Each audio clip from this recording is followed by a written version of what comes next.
Welcome to the NFP Podcast, where we explore the empowering world of natural family planning. I'm Amy Smith. Join me and my co-host Emily Appledorn each week. Together, we're here to dive deep into the science, the stories, and the spirituality behind NFP. Every week, we push back against the free love culture and advocate for a culture of responsible love, where intentionality and respect are at the forefront of family planning. Join us as we discuss everything from the practicalities of charting and fertility awareness to the profound impact NFP can have on relationships and communities. Whether you're new to NFP or a seasoned pro, our podcast is your go-to resource for honest conversations, expert insights, and real-life experiences. So grab a friend, settle in, and get ready to be inspired. This is the NFP Podcast. All right, guys, welcome back to the podcast. Hi there. We are continuing on with our reading of Familiaris Consortio, and we are going to start with the section on men as husbands and fathers. So just like we've been doing the last couple of weeks, we're going to read a couple of sections of this encyclical, and then we will just kind of share any thoughts that we've had, things that come up that inspire us. If you haven't listened to the first two parts, you should go back and listen to those. But I don't think, if you're just starting now, it'll still resonate and I think make sense. So This is an encyclical written in the 1980s by Pope St. John Paul II, and it is on the role of the Christian family in the modern world. So Emily's going to start us off. Men as husbands and fathers. Within the conjugal and family communion community, the man is called upon to live his gift and role as husband and father. In his wife, he sees the fulfillment of God's intention. It is not good that the man should be alone. I will make him a helper fit for him. And he makes his own the cry of Adam, the first husband. This is at last is bone of my bones and flesh of my flesh. Authentic conjugal love presupposes and requires that a man have a profound respect for the equal dignity of his wife. You are not her master, writes St. Ambrose, but her husband.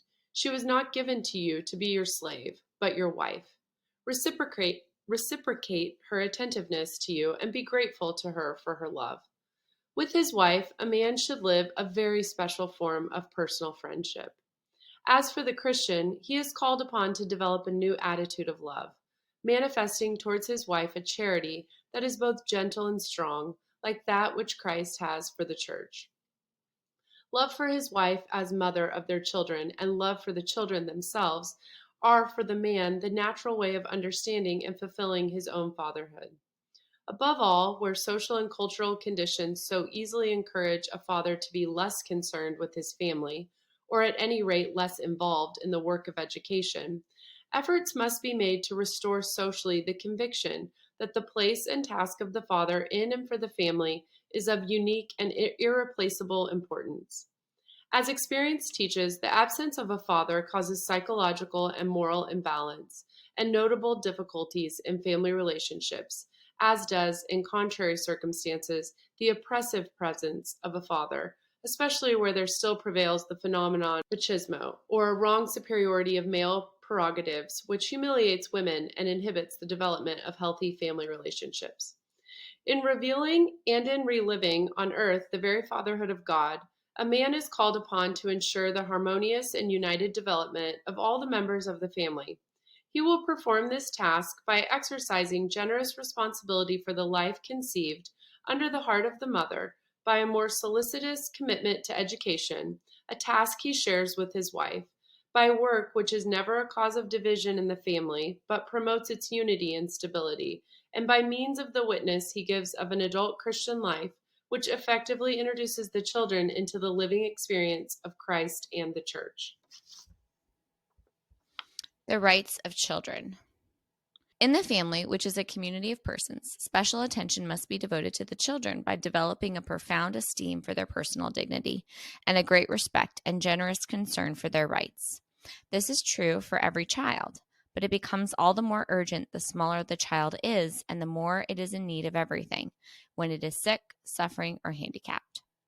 By fostering and exercising a tender and strong concern for every child that comes into the world, the Church fulfills a fundamental mission, for she is called upon to reveal and put forward anew in history the example and the commandment of Christ the Lord, who placed the child at the heart of the kingdom of God. Let the children come to me, and do not hinder them, for to such belongs the kingdom of heaven. I repeat once again what I said to the General Assembly of the United Nations on October 2nd, 1979. I wish to express the joy that we all find in children, the springtime of life, the anticipation of the future history of each of our present earthly homelands. No country on earth, no political system can think of its own future otherwise than through the image of these new generations that will receive from their parents the manifold heritage of values, duties, and aspirations of the nation to which they belong and of the whole human family. Concern for the child, even before birth, from the first moment of conception, and then throughout the years of infancy and youth, is the primary and fundamental test of the relationship of one human being to another. And so, what better wish can I express for every nation and for the whole of mankind and for all the children of the world than a better future in which respect for human rights will become a complete reality throughout the third millennium, which is drawing near? Acceptance, love, esteem, many-sided and united material, emotional, educational, and spiritual concern for every child that comes into this world should always constitute a distinctive, essential characteristic of all Christians, in particular of the Christian family. Thus, children, while they are able to grow in wisdom and in stature and in favor with God and man, offer their own precious contribution to building up the family community and even to the sanctification of their parents. The elderly in the family. There are cultures which manifest a unique veneration and great love for the elderly. Far from being outcasts from the family or merely tolerated as a useless burden, they continue to be present and to take an active and responsible part in family life, though having to respect the autonomy of the new family. Above all, they carry out the important mission of being a witness to the past and a source of wisdom for the young and for the future. Other cultures, however, especially in the wake of disordered industrial and urban development, have both in the past and in the present set the elderly aside in unacceptable ways. This causes acute suffering to them and spiritually impoverishes many families. The pastoral activity of the church must help everyone to discover and to make good use of the role of the elderly within the civil and ecclesial community, in particular within the family.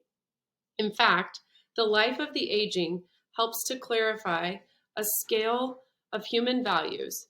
It shows the continuity of generations and marvelously demonstrates the interdependence of God's people. The elderly often have the charism to bridge generation gaps before they are made. How many children have found understanding and love in the eyes and words and caresses of the aging? And how many old people have willingly subscribed to the inspired word that the crown of the aged is their children's children? Part 2, Serving Life. 1, the transmission of life. Cooperators in the love of God, the Creator. With the creation of man and woman in his own image and likeness, God crowns and brings to perfection the work of his hands. He calls them to a special sharing in his love and in his power as Creator and Father, through their free and responsible cooperation in transmitting the gift of human life.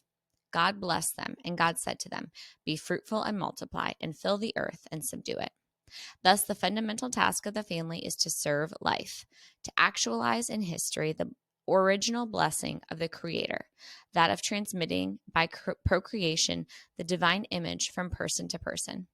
Fecundity is the fruit and the sign of conjugal love, the living testimony of the full reciprocal self-giving of the spouses. While not making the other purposes of matrimony of less account, the true practice of conjugal love and the whole meaning of the family life which results from it have this aim, that the couple be ready with stout hearts to cooperate with the love of the Creator and the Savior, who through them will enlarge and enrich his own family day by day. However, the fruitfulness of conjugal love is not restricted solely to the procreation of children, even understood in its specifically human dimension. It is enlarged and enriched by all those fruits of moral, spiritual, and supernatural life which the father and mother are called to hand on to their children, and through the children to the church and to the world. The Church's teaching and norm, always old yet always new. Precisely because the love of husband and wife is a unique participation in the mystery of life and of the love of God Himself, the Church knows that she has received the special mission of guarding and protecting the lofty dignity of marriage and the most serious responsibility of the transmission of human life. In continuity with the living tradition of the ecclesial community throughout history, the recent Second Vatican Council and the magisterium of my predecessor, Paul VI, expressed above all in the encyclical Humanae Vitae, have handed on to our times a truly prophetic proclamation, which reaffirms and reproposes with clarity the Church's teaching and norm, always old yet always new, regarding marriage and regarding the transmission of human life. For this reason, the Synod Fathers made the following declaration at their last assembly. This sacred synod, gathered together with the successor of Peter in the unity of faith, firmly holds what has been set forth in the Second Vatican Council, and afterwards in the encyclical Humanae Vitae, particularly that love between husband and wife must be fully human, exclusive, and open to new life. The Church stands for life. The teaching of the Church in our day is placed in a social and cultural context which renders it more difficult to understand and yet more urgent and irreplaceable for promoting the true good of men and women. Scientific and technical progress, which contemporary man is continually expanding in his dominion over nature, not only offers the hope of creating a new and better humanity, but also causes ever greater anxiety regarding the future. Some ask themselves if it is a good thing to be alive, or if it would be better never to have been born. They doubt, therefore, if it is right to bring others into life when perhaps they will curse their existence in a cruel world with unforeseeable terrors. Others consider themselves to be the only ones for whom the advantages of technology are intended, and they exclude others by imposing on them contraceptives or even worse means.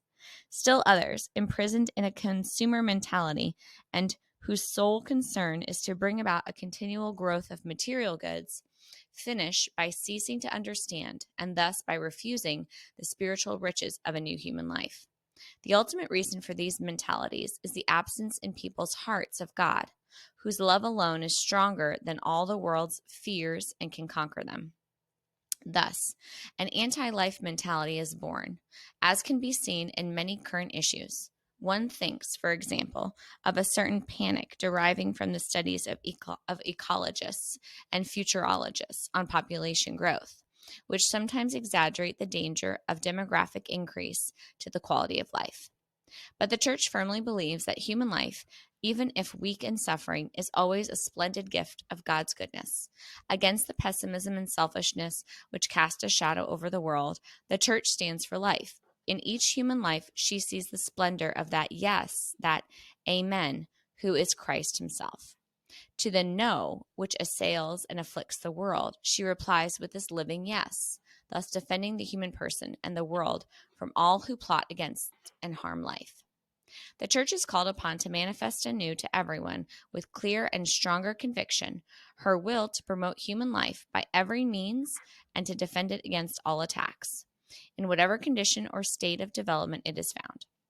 Thus, the Church condemns as a grave offense against human dignity and justice all those activities of governments or other public authorities which attempt to limit in any way the freedom of couples in deciding about children. Consequently, any violence applied by such authorities in favor of contraception or, still worse, of sterilization and procured abortion must be altogether condemned and forcefully rejected.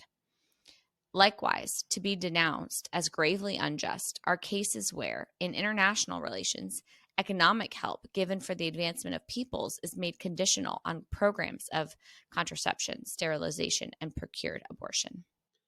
that God's design may be ever more completely fulfilled. The Church is certainly aware of the many complex problems which couples in many countries face today in their task of transmitting life in a responsible way.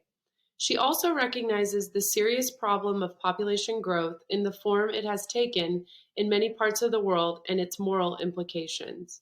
However, she holds that consideration in depth of all the aspects of these problems offers a new and stronger confirmation of the importance of the authentic teaching on birth regulation reproposed in the Second Vatican Council and the encyclical Humanae Vitae. For this reason, together with the Synod Fathers, I feel it is my duty to extend a pressing invitation to theologians, asking them to unite their efforts in order to collaborate with the hierarchical magisterium and to commit themselves to the task of illustrating ever more clearly the biblical foundations, the ethical grounds, and the personalistic reasons behind this doctrine. Thus, it will be possible, in the context of an organic exposition, to render the teaching of the Church on this fundamental question truly accessible to all people of goodwill, fostering a daily more enlightened and profound understanding of it. In this way, God's plan will be ever more completely fulfilled for the salvation of humanity and for the glory of the Creator.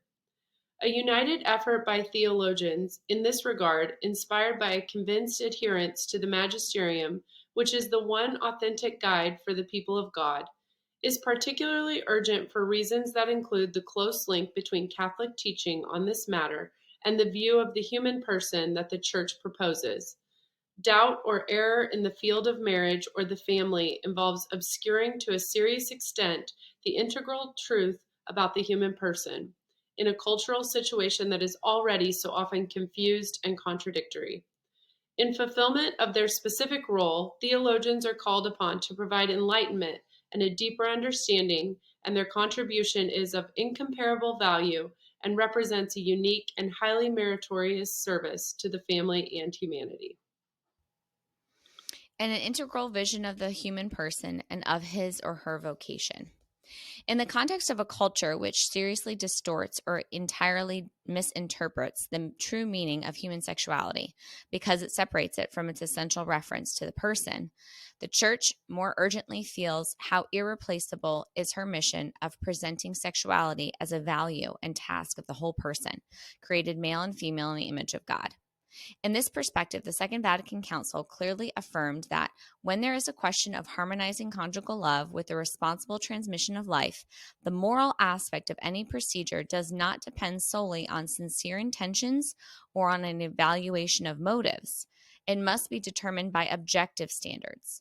These, based on the nature of the human person and his or her acts, preserve the full sense of mutual self-giving and human procreation in the context of true love. Such a goal cannot be achieved unless the virtue of conjugal chastity is sincerely practiced. It is precisely by moving from an integral vision of man and of his vocation, not only his natural and earthly, but also his supernatural and eternal vocation, that Paul VI affirmed that the teaching of the Church is founded upon the inseparable connection, willed by God and unable to be broken by man on his own initiative, between the two meanings of the conjugal act, the unitive meaning and the procreative meaning. And he concluded by re-emphasizing that there must be excluded as intrinsically immoral every action which either in anticipation of the conjugal act or in its accomplishment or in the development of its natural consequences proposes, whether as an end or as a means, to render procreation impossible. When couples, by means of recourse to contraception, separate these two meanings that God, the Creator, has inscribed in the being of man and woman and in the dynamism of their sexual communion, they act as arbiters of the divine plan, and they manipulate and degrade human sexuality and with it themselves and their married partner, by altering its value of total self-giving. Thus, the innate language that expresses the total reciprocal self-giving of husband and wife is overlaid, through contraception, by an objectively contradictory language, namely that of not giving oneself totally to the other. This leads not only to a positive refusal to be open to life, but also to a falsification of the inner truth of conjugal love, which is called upon to give itself in personal totality.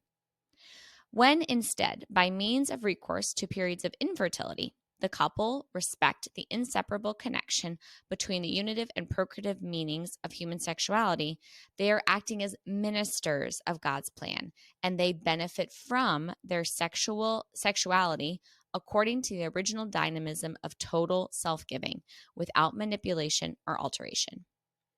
In the light of the experience of many couples and of the data provided by the different human sciences, theological reflection is able to perceive and is called to study further the difference, both anthropological and moral, between contraception and recourse to the rhythm of the cycle. It is a difference which is much wider and deeper than is usually thought. One which involves, in the final analysis, two irreconcilable concepts of the human person and of human sexuality.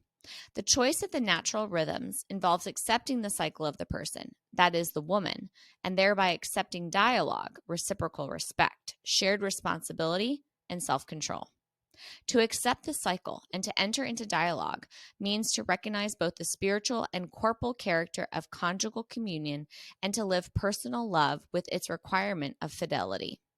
In this context, the couple comes to experience how conjugal communion is enriched with those values of tenderness and affection which constitute the inner soul of human sexuality, in its physical dimension also.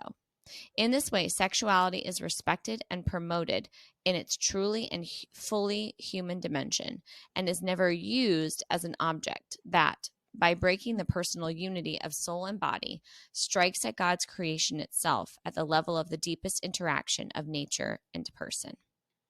The Church as teacher and mother for couples in difficulty. In the field of conjugal morality, the Church is teacher and mother and acts as such. As teacher, she never tires of proclaiming the moral norm that must guide the responsible transmission of life. The Church is in no way the author or the arbiter of this norm. In obedience to the truth, which is Christ, whose image is reflected in the nature and dignity of the human person, the Church interprets the moral norm and proposes it to all people of goodwill, without concealing its demands or radicalness and perfection. As mother, the Church is close to the many married couples who find themselves in difficulty over this important point of the moral life. She knows well their situation, which is often very arduous and at times truly tormented by difficulties of every kind. Not only individual difficulties, but social ones as well. She knows that many couples encounter difficulties not only in the concrete fulfillment of the moral norm, but even in understanding its inherent values. But it is one and the same Church that is both teacher and mother. And so the Church never ceases to exhort and encourage all to resolve whatever conjugal difficulties may arise without ever falsifying or compromising the truth. She is convinced that there can be no true contradiction between the divine law on transmitting life and that on fostering authentic married love. Accordingly, the concrete pedagogy of the Church must always remain linked with her doctrine and never be separated from it. With the same conviction as my predecessor, I therefore repeat, to diminish in no way the saving teaching of Christ constitutes an eminent form of charity for souls. On the other hand, authentic ecclesial pedagogy displays its realism and wisdom only by making a tenacious and courageous effort to create and uphold all the human conditions, psychological, moral, and spiritual, indispensable for understanding and living the moral value and norm. There is no doubt that these conditions must include persistence and patience, humility and strength of mind, filial trust in God and in His grace, and frequent recourse to prayer and to the sacraments of the Eucharist and of reconciliation.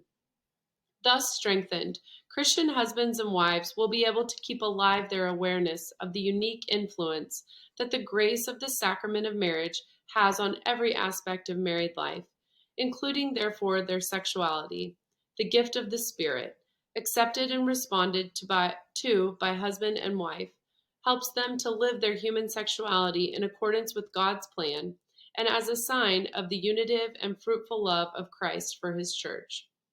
But the necessary conditions alone in the knowledge of the bodily aspect and the body's rhythms of fertility. Accordingly, every effort must be made to render such knowledge accessible to all married people and also to young adults before marriage, through clear, timely, and serious instruction and education given by married couples, doctors, and experts. Knowledge must then lead to education in self-control. Hence, the absolute necessity for the virtue of chastity and for permanent education in it. In the Christian view, chastity by no means signifies rejection of human sexuality or lack of esteem for it. Rather, it signifies spiritual energy capable of defending love from the perils of selfishness and aggressiveness and able to advance it towards its full realization. With deeply wise and loving intuition, Paul VI was only voicing the experience of many married couples when he wrote in his encyclical, "To dominate instinct by means of one's reason and free will undoubtedly requires ascetical practices so that the effective manifestations of conjugal life may observe the correct order, in particular with regard to the observance of periodic continence. Yet this discipline, which is proper to the purity of married couples, far from harming conjugal love, rather confers on it a higher human value. It demands continual effort, yet thanks to its beneficent influence, husband and wife fully develop their personalities, being enriched with spiritual values. Such discipline bestows upon family life fruits of serenity and peace, and facilitates the solution of other problems. It favors attention for one's partner, helps both parties to drive out selfishness, the enemy of true love, and deepens their sense of responsibility. By its means, parents acquire the capacity of having a deeper and more efficacious influence in the education of their offspring." The moral progress of married people. It is always very important to have a right notion of the moral order, its values, and its norms. And the importance is all the greater when the difficulties in the way of respecting them become more numerous and serious. Since the moral order reveals and sets forth the plan of God the Creator, for this very reason it cannot be something that harms man, something impersonal. On the contrary, by responding to the deepest demands of the human being created by God, it places itself at the service of that person's full humanity with the delicate and binding love whereby God himself inspires, sustains, and guides every creature towards its happiness. But man, who has been called to live God's wise and loving design in a responsible manner, is an historical being who day by day builds himself up through his many free decisions, and so he knows, loves, and accomplishes moral good by stages of growth. Married people, too, are called upon to progress unceasingly in their moral life, with the support of a sincere and active desire to gain ever better knowledge of the values enshrined in and fostered by the law of God. They must also be supported by an upright and generous willingness to embody these values in their concrete decisions. They cannot, however, look on the law as merely an ideal to be achieved in the future. They must consider it as a command of Christ the Lord to overcome difficulties with constancy. And so what is known as the law of gradualness, or step-by-step advance, cannot be identified with gradualness of the law, as if there were different degrees or forms of precept in God's law for different individuals and situations. In God's plan, all husbands and wives are called in marriage to holiness, and this lofty vocation is fulfilled to the extent that the human person is able to respond to God's command with sincere confidence in God's grace and in his or her own will. On the same lines, it is part of the church's pedagogy that husbands and wives should first of all recognize clearly the teaching of Humanae Vitae as indicating the norm for the exercise of their sexuality, and that they should endeavor to establish the conditions necessary for observing that norm. As the Synod noted, this pedagogy embraces the whole of married life. Accordingly, the function of transmitting life must be integrated into the overall mission of Christian life as a whole, which without the cross cannot reach the resurrection. In such a context, it is understandable that sacrifice cannot be removed from family life, but must in fact be wholeheartedly accepted if the love between the husband and wife is to be deepened and become a source of intimate joy. This shared progress demands reflection, instruction, and suitable education on the part of the priests, religious, and lay people engaged in family pastoral work. They will all be able to assist married people in their human and spiritual progress, a progress that demands awareness of sin, a sincere commitment to observe the moral law, and the ministry of reconciliation. It must also be kept in mind that conjugal intimacy involves the wills of two persons who are, however, called to harmonize their mentality and behavior. This requires much patience, understanding, and time. Uniquely important in this field is unity of moral and pastoral judgment of by priests, a unity that must be carefully sought and ensured in order that the faithful may not have to suffer anxiety of conscience. It will be easier for married people to make progress if, with respect for the Church's teaching and with trust in the grace of Christ, and with the help and support of the pastors of souls and the entire ecclesial community, they are able to discover and experience the liberating and inspiring value of the authentic love that is offered by the gospel and set before us by the Lord's commandment, instilling conviction and offering practical help. With regard to the question of lawful birth regulation, the ecclesial community at the present time must take on the task of instilling conviction and offering practical help to those who wish to live out their parenthood in a truly responsible way. In this matter, while the Church notes with satisfaction the results achieved by scientific research aimed at a more precise knowledge of the rhythms of women's fertility, and while it encourages a more decisive and wide-ranging extension of that research, it cannot fail to call with renewed vigor on the responsibility of all doctors, experts, marriage counselors, teachers, and married couples who can actually help married people to live their love with respect for the structure and finalities of the conjugal act, which expresses that love. This implies a broader, more decisive, and more systematic effort to make the natural methods of regulating fertility known, respected, and applied. A very valuable witness can and should be given by those husbands and wives who, through the joint exercise of periodic continence, have reached a more mature personal responsibility with regard to love and life. As Paul VI wrote, "To them the Lord entrusts the tasks of making visible to people the holiness and sweetness of the law, which unites the mutual love of husband and wife with their cooperation with the love of God, the author of human life." Part 2, Education, the right and duty of parents regarding education. The task of giving education is rooted in the primary vocation of married couples to participate in God's creative activity.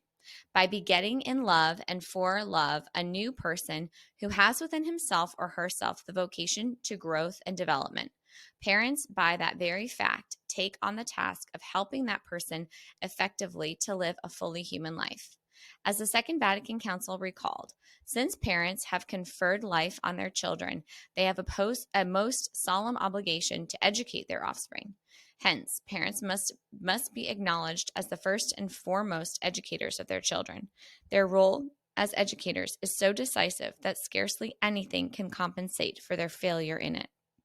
For it devolves on parents to create a family atmosphere so animated with love and reverence for God and others that a well-rounded personal and social development will be fostered among the children. Hence, the family is the first school of those social virtues which every society needs. The right and duty of parents to give education is essential.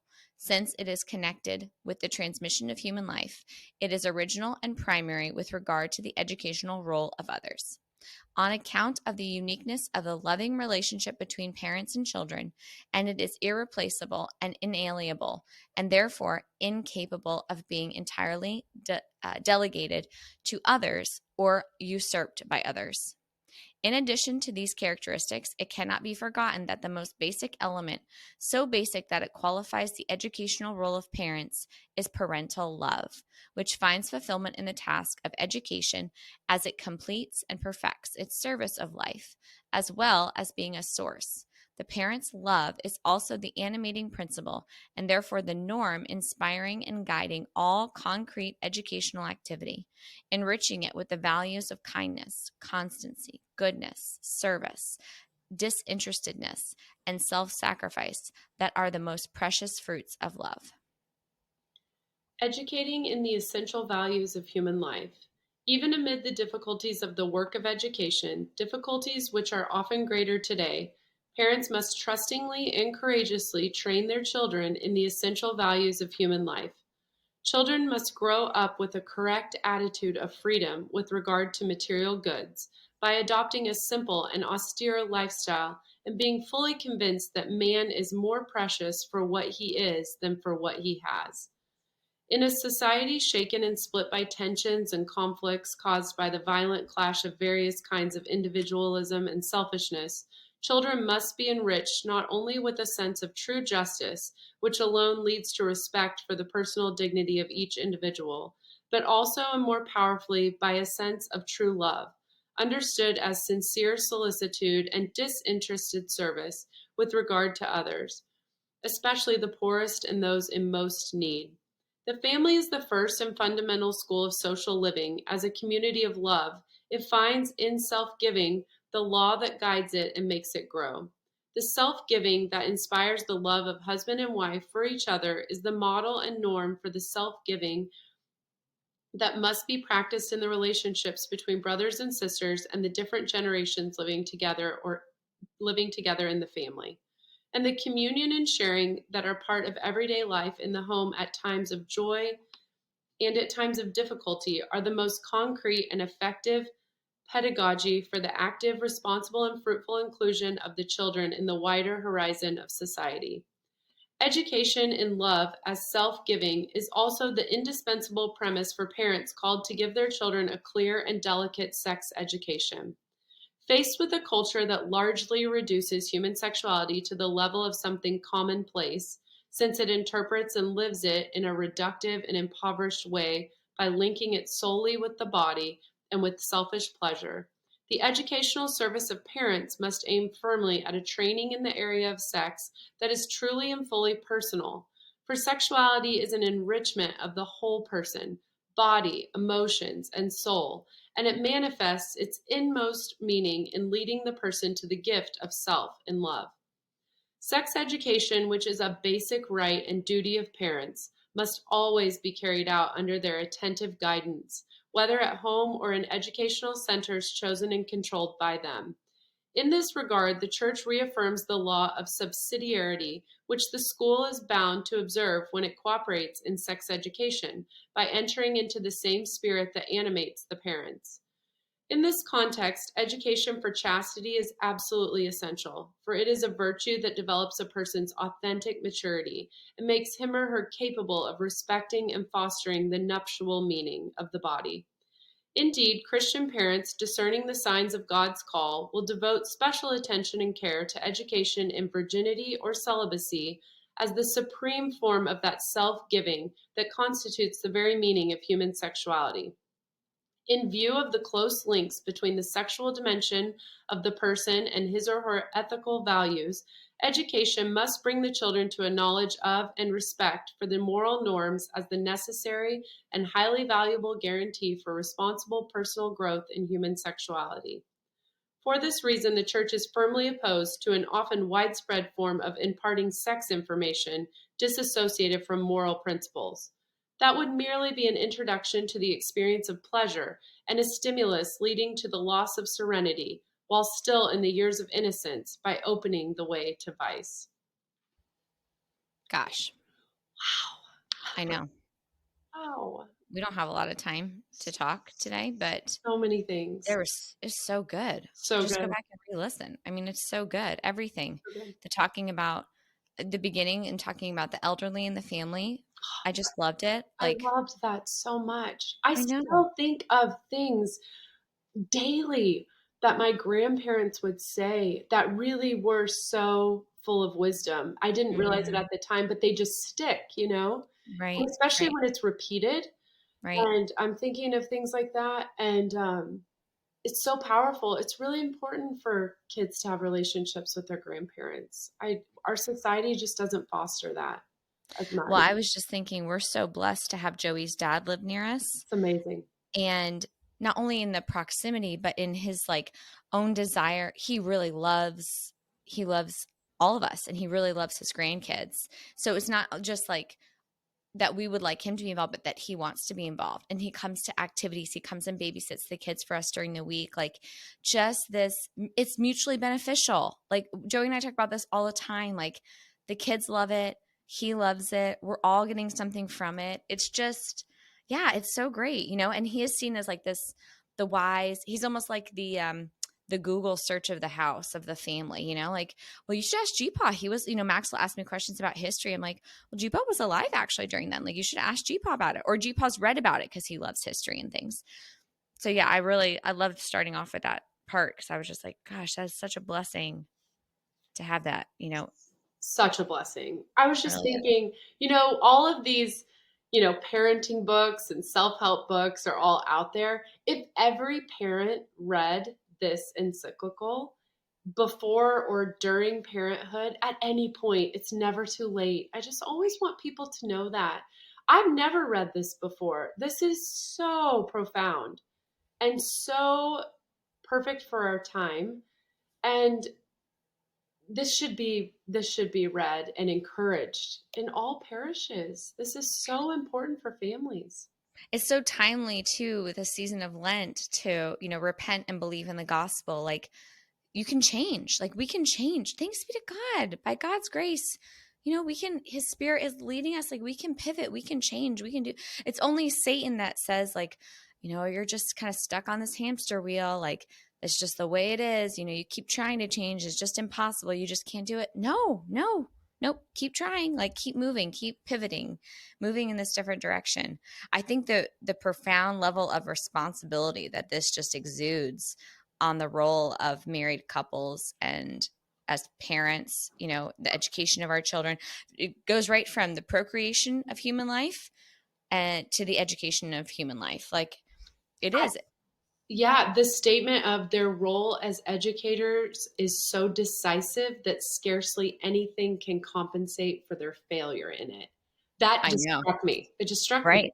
Yeah, I know. Yeah, especially as homeschool parents, we've decided to do that specifically for kindergarten next year. And you can't take this, you just can't take anything lightly, but especially the education of your children. Right.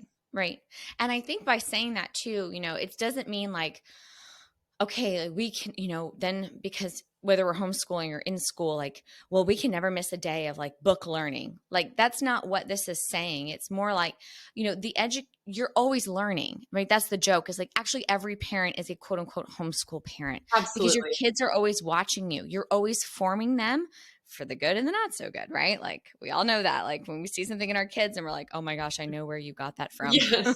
And we were talking before this about just Lent and describing that to little people and how, it's just so, passing on.